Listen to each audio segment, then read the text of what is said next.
I have some advice for the world.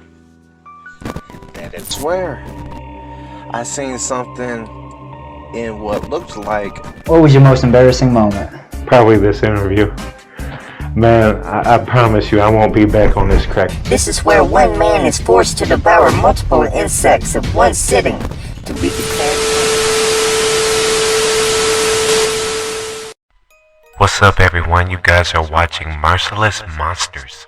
This is where we will analyze and grade on a scale of 1 to 10 the abilities, the deadly nature, and the real-life existence of legendary monsters.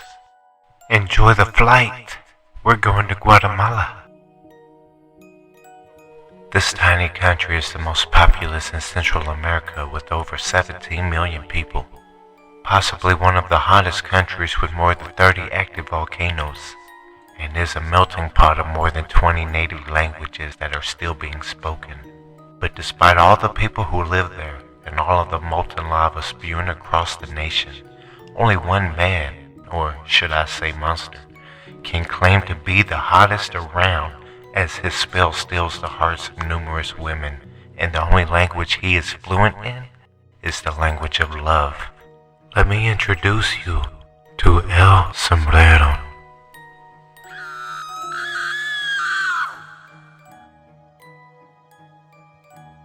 El Sombreron. In the folklore of Guatemala, El Sombreron is a legendary bogeyman figure who also appears in other Latin American countries such as Mexico.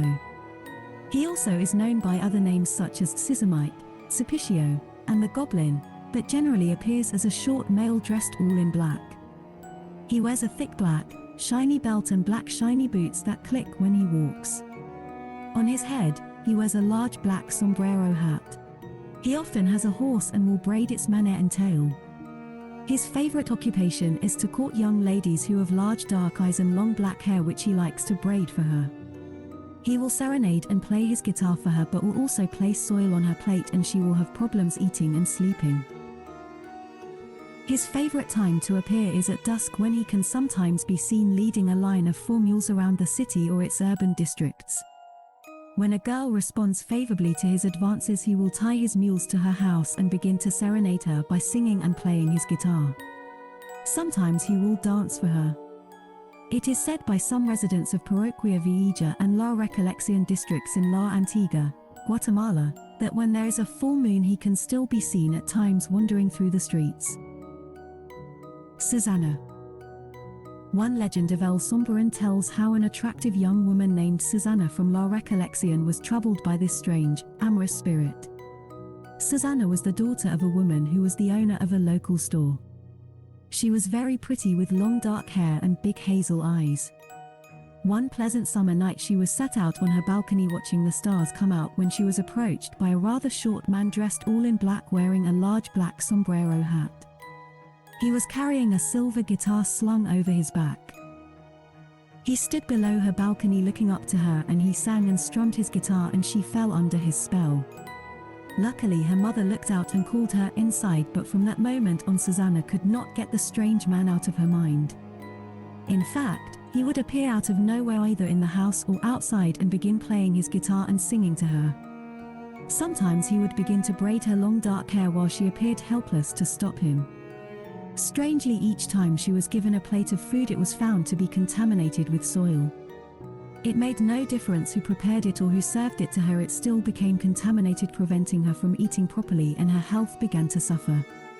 Eventually, her worried mother cut her hair and took it to the church and asked the priest to soak it with holy water and to pray over it.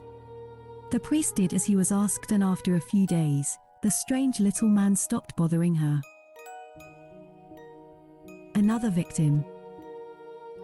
Another legend tells how one village girl went out one night to sit on her balcony and enjoy the light of the full moon.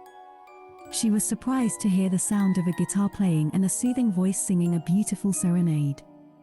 Looking over the balcony she saw a strange, dark, squat figure in a large sombrero hat playing a silver guitar while singing up to her. Struck by the music and singing she listened, but was disturbed by her mother, who heard and knew who was out there and came out and called her in quickly. However, it was too late, for she had fallen under his spell, and every night the strange man in the big hut would appear and serenade her, keeping her awake all night long. One night he climbed the balcony and entered her room and began to braid her hair as she sat spellbound. Tradition says that once he finishes the first braid, she would become his bride for eternity, but that never happened in this case.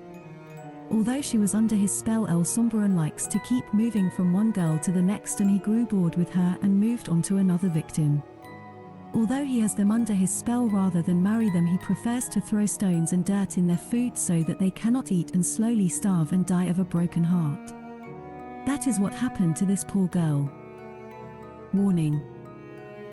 The legend of El Sombreron is a warning to young girls that moonlight and music can easily be used by men of bad intentions as a means of seduction, and to remember and uphold the traditional family values and the standards of society. It reminds them that courtship has certain rituals and rules that should be obeyed and followed, rather than fall for the charms of mysterious strangers on dark nights under the moonlight. This seems to be a very talented monster. He can sing, dance, braid hair, cast spells, and win the heart of any woman he wants. He does have a deadly nature that he shows by putting soil and stones into the food of his ladies that they are forced to eat until the day they die. But anyone can put soil and rocks into people's food, and for this reason I'm giving El Sombreron, or as the reader pronounced it, El Sunburn, I'm giving El Sunburn a 5 out of 10.